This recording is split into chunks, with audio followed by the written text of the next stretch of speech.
Alors, le thème sur lequel nous allons nous entretenir ce soir, c'est « Ils peuvent encore revivre ».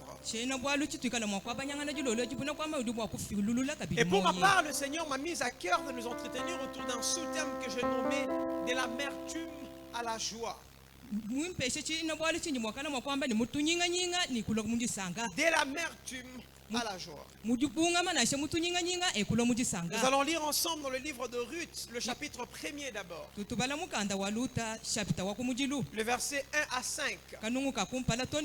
Ensuite, nous lirons le verset 18 à 21. Puis nous sauterons pour aller dans Ruth, le chapitre 4, le verset 14 à 17. Lisons ensemble Ruth 1 à 5. La Bible déclare, je vais lire seul en français. Du temps de Juge, il y eut une famine dans le pays. Un homme de Bethléem, de Juda, partit avec sa femme et ses 2 fils pour faire un séjour dans le pays de Moab. Le nom de cet homme était Elimelech, celui de sa femme Naomi, et ses 2 fils s'appelaient Machlon et Kilj. Ils étaient Éphrasiens de Bethléem de Juda. Arrivés au pays de Moab, ils y fixèrent leurs demeures. Elimelech, mari de Naomi, mourut et elle resta avec ses 2 fils. Ils prirent de femmes moabites, dont l'une s'est nommée Orpa et l'autre Ruth. Ils habitèrent là environ 10 ans. Machlon et Kiljon moururent aussi tous 2, et Naomi resta privée de ses 2 fils et de son mari. Le verset 18 à 21, la Bible déclare, Naomi, la voyant décidée à aller avec elle, cessa ses instances. Elles firent ensemble le voyage jusqu'à l'heure arriva à Bethléem. Et lorsqu'elles entrèrent dans Bethléem, toute la ville fut émue à cause d'elles. Et les femmes disaient, est-ce Naomi? Elle leur dit, ne m'appelez pas Naomi, appelez-moi Mara, car le Tout-Puissant m'a rempli d'amertume. J'étais dans l'abondance à mon départ, et l'Éternel me ramène les mains vides. Pourquoi m'appelleriez-vous Naomi, après que l'Éternel s'est prononcé contre moi, et que le Tout-Puissant m'a affligé? Nous prenons le chapitre 4, le verset 14 à 17, la Bible déclare. Les femmes dirent à Naomi, béni soit l'Éternel, qui ne t'a point laissé manquer aujourd'hui d'un homme ayant droit de rachat et dont le nom sera célébré en Israël. Cet enfant restaurera ton âme et sera le soutien de ta vieillesse, car ta belle-fille qui t'aime l'a enfanté. Elle vaut mieux pour toi que 7 fils. Naomi prit l'enfant, elle le mit sur son sein et elle fut sa garde. Les voisines lui donnèrent un nom en disant, un fils est né à Naomi, et elles l'appelèrent Obed. C'est fut le père d'Isaïe et de David, et nous acclamons la parole du Seigneur. Amen, amen. Amen. L'histoire que nous venons de lire ici est une histoire merveilleuse. Merveilleuse parce qu'elle commence par une scène qui fait mal au cœur. Une scène qui désole, une scène qui blesse.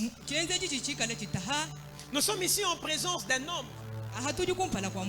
Il se rend compte que dans sa ville, la crise a frappé. Elimelech, la Bible ne précise pas qu'il a consulté Dieu. Mais dans sa position d'homme ayant responsabilité sur sa famille, estime que la décision qu'il prend est la bonne. Il s'en va trouver refuge à Moab.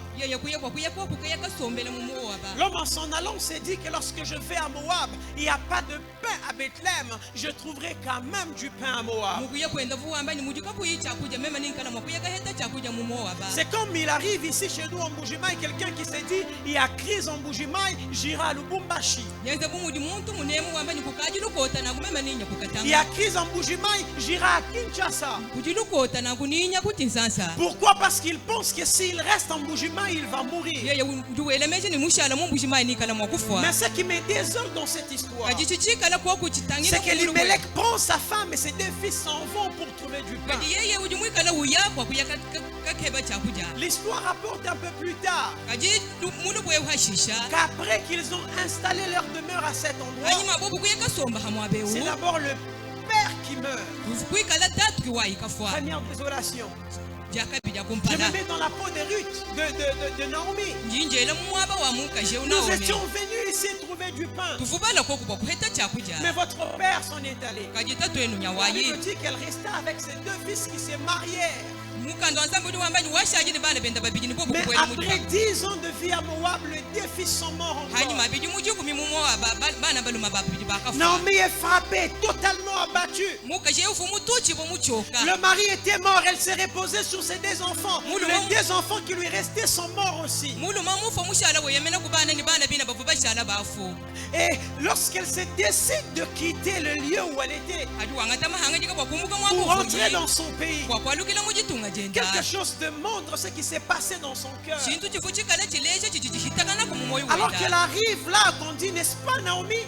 Elle dit, ne m'appelez pas Naomi, appelez-moi Mara. Naomi signifiait beauté. Mais elle dit, ne m'appelez pas beauté, appelez-moi amère. Parce que l'Éternel m'a rempli d'amertume. Naomi avait perdu la joie de vivre. Naomi avait perdu l'espérance. Naomi avait l'impression que l'Éternel lui avait pris tout ce qu'elle avait de plus cher. Pour Naomi, il n'y avait plus d'espoir. Il y a certainement de personnes dans ces lieux qui pensent que la joie qu'ils ont perdue à Moab, le Seigneur n'a pas la capacité de rendre. Lorsqu'ils regardent la vallée des ossements desséchés de leur vie, elles ont l'impression que les ossements ne peuvent pas répondre vie. Lorsqu'elles regardent les chaos qu'il y a dans leur vie, elles ont l'impression que les chaos ne peuvent pas revivre. C'est dans cette situation qu'était Naomi. Elimelech est parti. Macron et Kiljon sont partis. Qu'est-ce que je vais avoir encore? Est-ce que j'ai des raisons d'être encore dans la joie? Est-ce que j'ai encore de raisons d'espérer? Y a-t-il quelqu'un en ces lieux qui a été déçu dans la vie, qui a l'impression qu'il n'y a plus de raison d'espérer? Y a-t-il quelqu'un en ces lieux qui pense que parce que l'homme avec qui il était en relation est parti, que le Seigneur ne peut pas appeler à l'existence quelque chose d'autre? Nous voyons une femme abattue qui a perdu la joie. Naomi nous apprend ceci. 6 choses qui arrivent quand quelqu'un perd sa joie. La première des choses, c'est qu'on pense qu'on n'a plus rien à offrir. Quand nous perdons la joie de vivre, la première des choses qui nous arrive, c'est que nous pensons que nous n'avons rien à donner aux autres. Nous pensons que nous n'avons rien à donner au monde. On est en présence d'une femme qui a de belles filles. Elle dit, rentrez auprès de vos parents. Ruth dit, je ne te laisserai pas, j'irai avec toi. Elle dit à Ruth, je n'ai rien à te donner. Ne vois-tu pas que tu m'as pris mon mari et mes enfants? Je n'ai rien d'autre à te donner. Il y a des personnes dans ces lieux qui pensent qu'ils n'ont rien de bon à donner au monde. Je suis venu dire à quelqu'un, même quand on pense que rien de bon ne peut sortir de Bethléem, Dieu a la capacité de susciter quelque chose qui va changer la réputation de Bethléem. Naomi, même quand toi tu penses que tu n'as rien de bon à donner, Dieu pense que tu as quelque chose à donner. J'aime quelque chose avec Dieu. Dieu n'attend pas nécessairement que nous puissions croire que nous avons des choses à donner. Dieu, parce qu'il est Dieu, parce qu'il voit ce que les hommes ne voient pas, il a la capacité de nous faire confiance, même quand nous n'avons pas conscience de ce que nous portons en nous. Naomi pense qu'elle n'a rien à donner, mais Dieu sait que Naomi a encore des choses à donner à Ruth. Je suis venu annoncer à Naomi ce soir, même si tu as l'impression de ne rien voir, Dieu voit qu'il y a en toi des sources intarissables que tu peux accorder au monde. Même si tes ossements te donnent l'impression qu'ils ne peuvent pas revivre, mon Dieu a la capacité par les paroles de ta bouche de rappeler à l'existence les ossements de ta vie. La deuxième des choses qui arrive, c'est que l'on interprète son histoire par le fenêtre de ses circonstances. Quand nous perdons la joie, on commence à interpréter sa vie par le fenêtre de nos circonstances. Tu donnes à ta vie la définition de ce qui t'arrive. Oh non, moi je suis né dans la souffrance. Moi je ne peux donner rien de bon. Moi je ne peux pas avoir cette porte. Quelle est l'interprétation que tu as? À travers quelles lunettes tu regardes ta vie? Naomi, Dieu ne regarde pas ta vie à travers les lunettes de la mort de Limelech. Dieu a d'autres lunettes par lesquelles il regarde ta parole. Il regarde ta vie à travers les lunettes de sa volonté qu'il a forgée sur ta vie. Ce n'est pas parce que les choses t'ont quitté. Ce n'est pas parce que les gens t'ont abandonné. Ce n'est pas parce que des choses t'ont lâché en cours de chemin que Dieu a changé sa manière de te regarder. Bien-aimés dans le Seigneur, les choses qui nous quittent, les choses qui nous abandonnent, les choses que nous perdons dans la vie changent la manière de nous regarder les hommes. Les hommes changent la considération qu'ils nous donnent. Mais ce que j'aime de Dieu, c'est que Dieu a la capacité de continuer à nous appeler par les mêmes noms, même quand tous ont commencé à nous appeler Mara. Je suis venu dire à quelqu'un, je t'en prie, n'interprète pas ta vie par les circonstances qui t'arrivent maintenant. Tes ossements peuvent revivre. Tes ossements peuvent reprendre vie. La troisième des choses, c'est qu'on change son identité. On change son identité. N'avez-vous jamais rencontré de personnes qui, parce que le mariage a tardé, elle a commencé à dire à moi je ne me marierai pas. Je ne me marierai pas. Une femme qui, parce qu'elle a passé 5 ans sans avoir des enfants, elle dit moi je n'aurai pas d'enfants. Elle s'appelle stérile. Et c'est moi vous raconter une histoire. Je connais l'histoire d'une femme qui s'est mariée et qui a passé quelques années sans concevoir. La situation faisait mal. Moi personnellement j'en souffrais, mais pourquoi cette femme, le Seigneur ne lui donne pas d'enfant? 5-6 ans de mariage sont passés. Le Seigneur par sa grâce permet que l'on annonce à cette femme qu'elle va porter un enfant. Bien-aimé dans le Seigneur, la même année, le Seigneur a permis que la femme conçoive. Celle que les autres regardaient comme stérile. Celle que les autres avaient commencé à appeler stérile. Le Seigneur ne l'appelait pas stérile. Bien-aimé, ce n'est pas parce que les choses traînent que le Seigneur vous appelle par le nom de votre manque. La quatrième des choses qui nous arrive quand on perd la joie, c'est qu'on n'espère rien de la vie. On n'espère rien de la vie. On pense que la vie n'a plus rien à nous offrir. Il y a quelqu'un ce soir qui est fatigué. Moi, je n'espère rien de la vie. Qu'est-ce que tu t'attends à vivre dans 5 ans? Je ne m'attends à rien. Certains même ne l'expriment pas. Mais dans leur cœur, ils souffrent, ils n'espèrent rien de bon. La Bible déclare, tant qu'il y a la vie, il y a encore de l'espoir. Mais ce que j'aime avec Dieu, c'est que Dieu peut aller au-delà de cette règle. Je connais un homme du nom de Lazare. Le principe dit que pour ceux qui sont vivants, il y a encore de l'espoir. Mais Lazare était mort. Lazare ne pouvait plus avoir de l'espoir. Mais notre Dieu a la capacité de donner de l'espoir même à ceux qui sont déjà morts. Si Dieu a la capacité de donner de l'espérance même à ceux qui sont déjà morts, à combien plus forte raison vous qui êtes encore en vie? Vous avez encore des choses à espérer de la vie. Nous avons encore des choses à espérer de meilleur. Parce que notre Dieu a formé sur nous des bons plans. La cinquième des choses qui arrive, c'est qu'on oublie la bonté de Dieu. On oublie la bonté de Dieu. Ça, c'est désolant. On voit Ruth, Naomi. Elle arrive à Bethléem. Elle dit, le Tout-Puissant s'est acharné sur moi. Elle a oublié toute la bonté de Dieu sur sa vie. Le Seigneur m'a frappé. Combien pensent ce soir que le Seigneur est en train de frapper? Combien pensent ce soir que les souffrances qu'ils sont en train de rencontrer dans la vie, c'est le Seigneur qui les punit? Vous avez oublié la bonté de Dieu qui ne s'épuise pas. Nous avons oublié la bonté de Dieu qui se renouvelle chaque matin. Nous avons oublié la bonté de Dieu sur laquelle nous pouvons continuer à compter. Et la sixième chose, c'est que quand on perd la joie,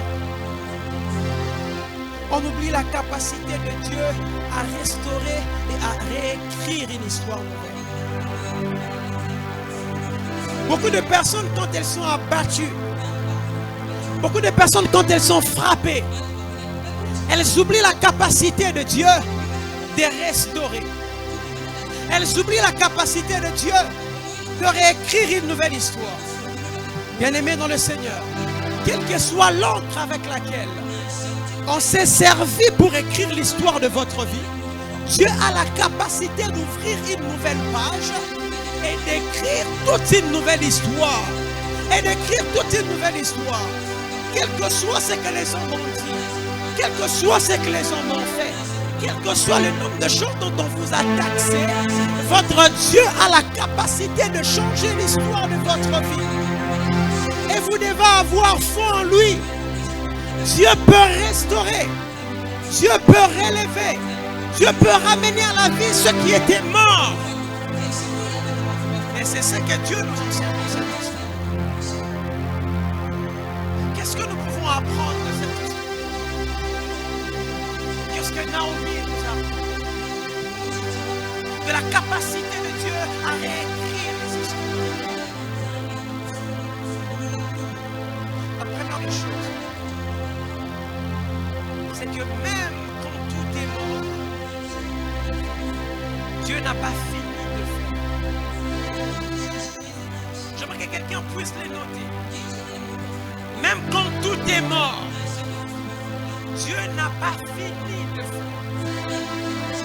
Nous avons parfois l'impression dans la vie que quand tout est mort, nous avons l'impression dans la vie que quand les stratégies que nous on avait prévues dans la vie se sont compliquées quelque part, c'est que Dieu aussi a cessé de faire. Bien-aimé dans le Seigneur, Dieu a l'art de déranger tes plans pour te faire vivre sa gloire. Dieu ne te fera jamais vivre sa gloire en suivant ton plan. Au fait, le surnaturel ne sera pas surnaturel si on suit ta logique. Le surnaturel devient surnaturel quand Dieu se passe de quelque chose de naturel pour faire quelque chose auquel tu ne t'attendais pas. C'est la raison pour laquelle, lorsque le Seigneur vient vers nous, il nous fait de grandes promesses. Mais quand on s'imagine, on se dit certainement que Dieu le fera de cette manière. Mais quand tu vois la façon dont Dieu accomplit ce qu'il t'a promis, tu restes étonné. Parce que même quand tes plans sont morts, même quand les parents sont morts, même quand Elimelech est parti, même quand Kiljan est mort, même quand Maclon, ton fils, t'a lâché, et que toi tu penses que tu n'as plus rien à offrir au monde, le Dieu d'Israël, le lion de la tribu de Juda, a encore des choses à faire par toi. Je suis venu encourager quelqu'un ce soir. Le Seigneur a encore des choses à faire par vous. Fils de l'homme, crois-tu que ces ossements peuvent revivre? Notez ceci. Chaque chaos est un terrain d'action de Dieu. Chaque chaos est un terrain d'action de Dieu. Lorsque vous verrez les chaos toucher votre vie, voici le message que les chaos vous annoncent. C'est que le terrain vient d'être préparé pour que Dieu entre en action. Dieu ne travaille pas avec des choses construites à l'avance. Dieu prend parfois plaisir à tout détruire pour reconstruire à nouveau. Dieu ne se pose pas sur les plans des hommes. Dieu ne se pose pas sur la stratégie des hommes. Dieu se repose sur des stratégies qui vont au-delà de ce que les hommes ont imaginé. La Bible traduit cela comme ça. Mes pensées sont au-dessus de vos pensées, comme les cieux sont élevés au-dessus de la terre. Le Seigneur vous épatera par ce qu'il fait. Pourquoi Dieu aime les chaos? Dieu aime les chaos parce que l'informe et le vide, c'est un moyen pour lui de révéler sa gloire. Lorsque Dieu crée toutes choses, la Bible dit ceci: la terre était informe et vide. Il y avait le chaos à la surface de la terre. Ça veut dire que pour celui qui écrit, il n'y avait rien dès le départ. Il n'y a pas d'espoir. Il ne peut rien exister en ces lieux. Mais quand il n'avait pas d'espoir, quand il y avait le chaos sur la terre, Dieu avait la capacité d'appeler des choses à l'existence dans les chaos. Écoutez ceci. Ne soyez jamais dérangé quand vous avez l'impression que votre chaos devient visible. Quelqu'un me dit un amen. Ne soyez pas dérangé quand votre chaos devient visible. La Bible dit ceci: il y avait de ténèbres à la surface de la terre. Ça veut dire que jusque-là, les chaos ne peuvent pas être vus. Mais écoutez la première des choses que Dieu fait. Dieu dit ceci: que la lumière soit. Et la lumière fut. Quand Dieu commence à agir, vous remarquerez ceci: votre souffrance devient très visible. Ça veut dire que le Seigneur vient de braquer la lumière sur votre chaos.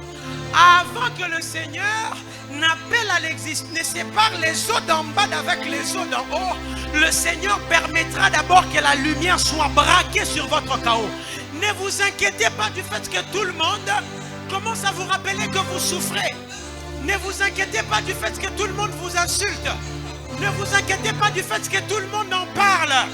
Que la lumière soit.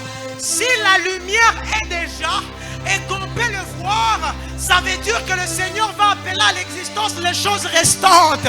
Je suis venu dire à quelqu'un: tiens ferme, les ossements peuvent revivre.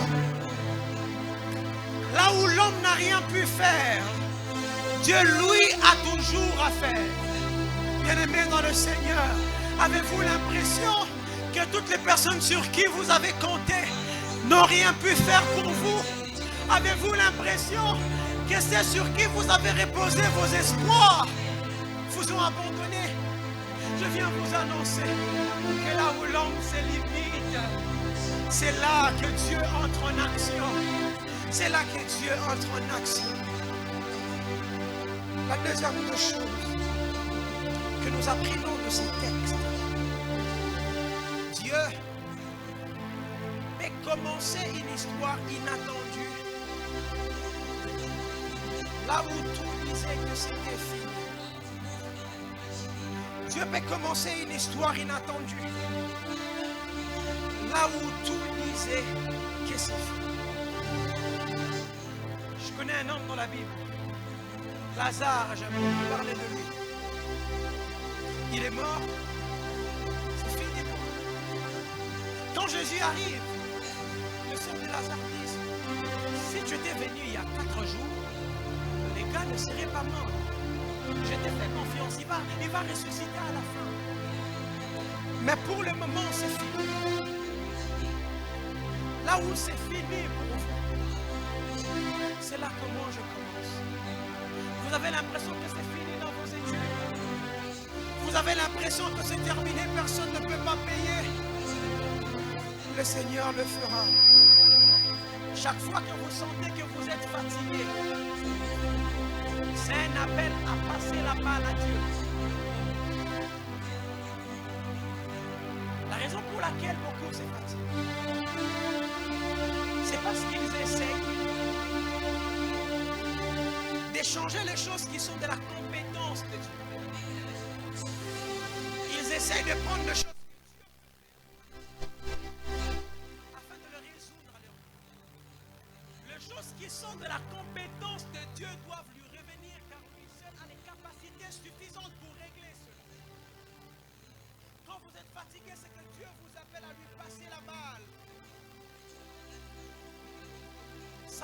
es-tu fatigué? Passe la balle à Dieu. Abraham, es-tu fatigué? Passe la balle à Dieu. Rabbi, es-tu fatigué?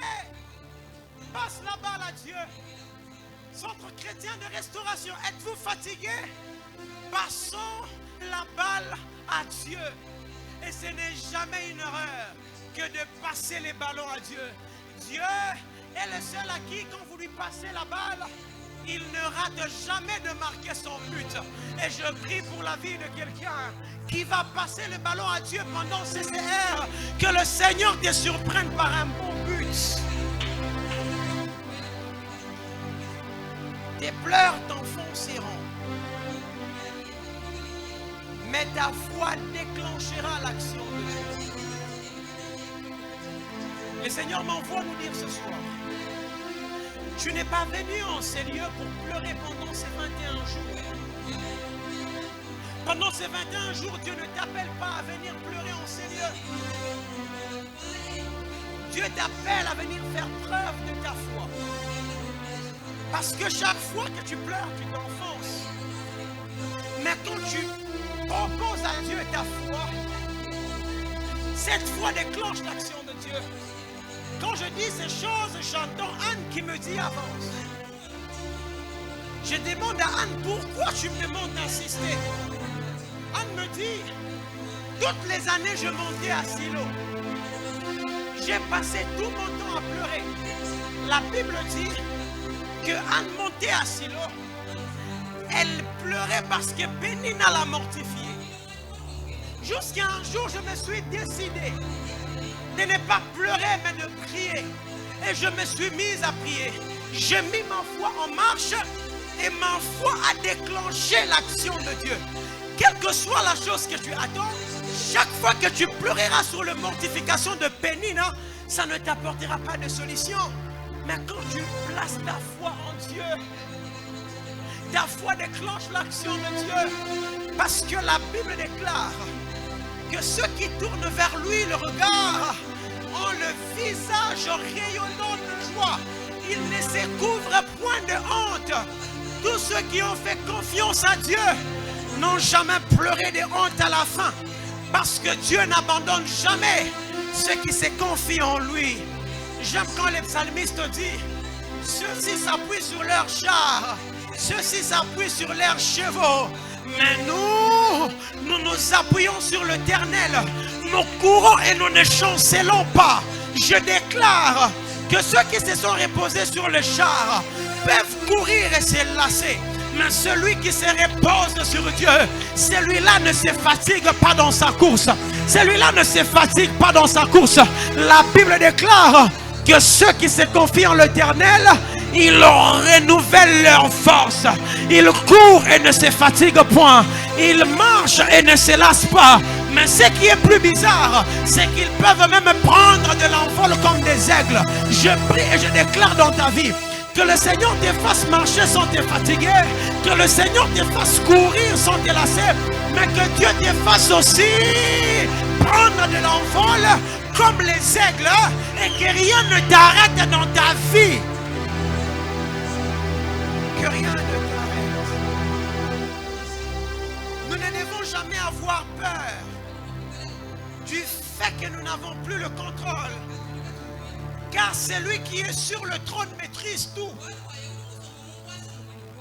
Il ne faut jamais avoir peur du fait que nous avons perdu le contrôle de certains événements de notre vie. Bien-aimés dans le Seigneur, il arrive des temps dans la vie où on commence à s'inquiéter, on se pose beaucoup de questions. Je n'ai pas le contrôle. Je ne sais pas comment ça va se passer les lendemains. Je ne sais pas comment seront les 5 années de ma vie. J'ai l'impression qu'à un moment, j'ai géré tout. Maintenant, je ne comprends pas comment les choses fonctionnent. Hey, je suis venu te dire quelque chose. Quand tu as l'impression de ne plus contrôler, rappelle-toi de quelque chose. Dieu contrôle toutes ces choses. Je connais quelque chose dans la Bible. Nous sommes dans Genèse. Lorsque les déluges viennent sur terre, j'imagine que Noé s'inquiète parce qu'il ne maîtrise rien. Mais j'aime ce que le psalmiste dit dans le psaume 29, verset 10. Il dit ceci. L'Éternel était sur son trône lors du déluge. l'Éternel sur son trône règne éternel. Pendant que les déluges tombaient sur terre et que des gens étaient en train de mourir, Noé était dans l'arche. Noé ne contrôlait pas l'arche, mais l'Éternel qui était sur son trône avait la capacité de contrôler l'arche. Je ne sais pas l'arche dans laquelle tu es en ce moment. Tu as peut-être l'impression que dans l'arche de la vie, avec les déluges qui tombent à l'extérieur, tu n'as pas le contrôle. Tu ne sais pas où est-ce que l'eau du déluge va t'envoyer. Mais le Seigneur m'envoie te dire, pendant que tu t'inquiètes pour les déluges, l'Éternel est assis sur son trône. Et parce qu'il est assis sur son trône, il contrôle les éléments de la nature. N'aie pas peur, parce que Dieu conduit les pas des justes. Quand j'entends ça, j'entends Ruth qui me dit Amen. La Bible dit ceci de Ruth. Lorsqu'elle arrive à Bethléem avec Naomi, j'aime la Bible. Et ces versets m'a beaucoup édifié toute la semaine passée. Ruth arrive à Bethléem avec sa belle-mère. Elle sait simplement qu'il y a un homme qui a le droit de rachat sur elle. Mais elle ne sait pas où se trouve cet homme. Ça ressemble à vous. Vous savez où c'est que Dieu vous a promis, mais vous ne connaissez pas le chemin qui mène à ça. La Bible dit qu'un matin, Ruth est sortie pour aller glaner. Écoutez comment la Bible formule ça. Elle entra dans un champ. Il arriva que par hasard, la pièce dans laquelle elle était entrée appartenait à Boaz, frère d'Elimelech, qui avait le droit de rachat. Ça veut dire ceci. Pendant que Ruth partait, elle ne savait pas que ses pas étaient conduits par Dieu. Mais par hasard, selon Ruth, elle entra dans les champs de Boaz. Ce que Ruth appelait hasard, c'était l'Éternel assis sur son trône qui contrôlait ses pas. Même si tu as l'impression que tu ne sais pas trouver les Boaz qui a le droit de rachat sur ta vie, Dieu, sans te le dire, peut te conduire vers ton lieu de destinée. Et je prie pour quelqu'un ce soir, que Dieu, sans te le dire, te conduise vers ton lieu de destinée. Que Dieu, sans te le dire, te fasse entrer dans les champs de Boaz. Que Dieu, sans te le dire, te fasse arriver à l'endroit que tu as toujours rêvé. Que Dieu, sans te le dire, t'ouvre les portes que tu as toujours attendues sans savoir que c'est la porte que j'attendais. Si tu me dis Amen, ça arrive dans ta vie. La troisième des choses, et je termine, nous allons prier. Dieu a l'art de nous faire passer de l'amertume à la joie. La joie de Naomi était morte. Elle a dit, appelez-moi Mara. L'Éternel m'a rempli d'amertume. Je n'ai plus de raison de vivre. Je n'ai plus de raison d'exister. Dieu a pris tout ce que j'avais de précieux. Mais j'aime la Bible. J'aime la Bible. Quand Ruth s'est mariée, la Bible dit au chapitre 4, le verset 13, Boaz prit Ruth qui devint sa femme. Il alla vers elle. L'Éternel permit à Ruth de concevoir. Elle enfanta un fils. Les femmes dirent à Naomi, béni soit l'Éternel qui n'est qu'à point laissé manquer aujourd'hui d'un homme ayant droit de rachat et dont le nom sera célébré en Israël. Écoutez 15. Cet enfant restaurera ton âme. L'âme de Ruth était brisée. L'âme de Ruth était détruite. Elle n'avait pas de raison d'espérer. Ton trésor, c'est fini pour moi. Mon âme est abattue totalement. Est-ce que je dois encore espérer à la vie? Mais la joie que Ruth avait perdue, Dieu l'a cachée en une descendance. Même quand, notez ceci, même quand c'est par ta faute que le malheur t'a atteint, il y a dans l'amour de Dieu une réserve de grâce pour te tirer du gouffre. Beaucoup de personnes se mortifient sur leur vie parce qu'ils se disent, c'est arrivé par ma faute. J'étais parti à Moab. C'est à cause de moi que mes enfants sont morts.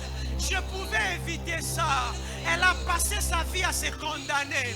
Mais ce qu'elle ne savait pas, c'est que dans l'amour de Dieu, il y avait une réserve de grâce. Même quand le mal t'est arrivé, parce que c'est toi qui avais pris la mauvaise décision, Dieu peut encore te tirer du gouffre. Dieu peut encore te tirer du gouffre. Tu es tombé dans ta marche avec Dieu. Dieu peut encore te faire revivre. Tu es tombé. Tu as perdu le travail par ta faute. Dieu peut encore te tirer.